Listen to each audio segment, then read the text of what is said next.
trust no one but them, ever, because their business made enemies. And even though they had taken precautions, even though no one but a handful, mostly family, knew their faces. The girl took another step, then another, slow, halting, her lungs aching from holding her breath. She was going to run, she told herself, fly in the opposite direction and go get help. But that voice sounded so pained. What if someone was really hurt? What if there was no time to get help? She had to see, had to be certain.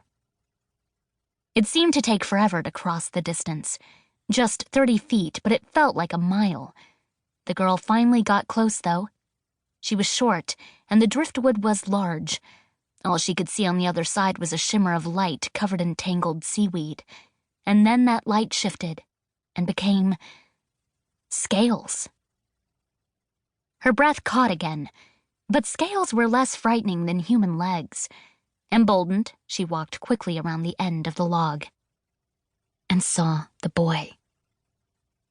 She did not expect him. Something else, maybe, but not him.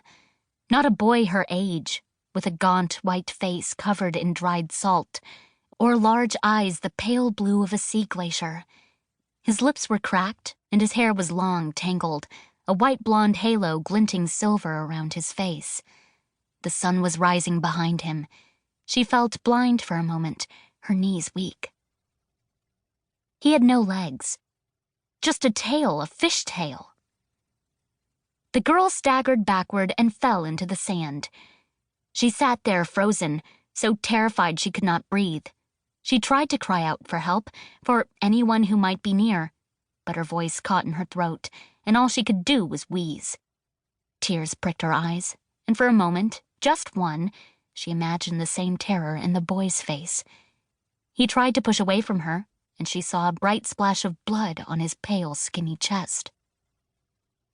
The blood woke her up, snapped something free inside her chest. She could suddenly breathe, opening her mouth to scream, and stopped. Just stopped, staring into those pale blue eyes, which were glinting with tears and fear. And the girl thought of her grandparents, whom she trusted, and those visitors whom she did not, and the choice flowed through her before she was hardly conscious of it. She bunched her fingers into the cool, damp sand and closed her mouth, forced herself to breathe, then slowly, carefully, angled forward. She had seen strange things before, she reminded herself. Not as odd as this, but she could cope. She would cope. The boy tried to slide away toward the water. His tail hampered him. It was like watching a seal flop, only more disturbing. He was human above the waist, though his white flesh merged at the hips with silver scales. The rest of him, long and muscular, glimmering in the early sun. The girl felt like she was losing her mind, but the cool air nipped her hot cheeks, and her heart beat so hard she knew that she was alive, conscious. This was real. The boy had a cut in his chest, still bleeding. He seemed weak and kept wincing as he tried to get away. His low, muffled cry was dull, keening. The girl flung out her hand, but did not chase him. "Don't be afraid," she whispered. Her voice made him stop, and he peered at her over his shoulder. He was breathing hard, his eyes narrowed with pain. The girl slowly, carefully crawled toward him.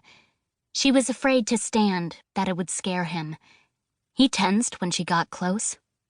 She froze, then moved again, humming a song her grandmother liked to sing to her at bedtime. The boy's gaze flicked down to her mouth, then returned to her eyes. A moment later, he began to hum the same melody. His voice was unearthly. Chills swept over the girl, but she found herself smiling, and the corner of his mouth ticked upward, ever so faintly. She settled down in the sand, watching him, not too shy to let her gaze travel down the length of his body. He did the same to her, staring at her toes. She pushed her feet toward him just a little and wiggled each one into the sand. The boy stopped humming,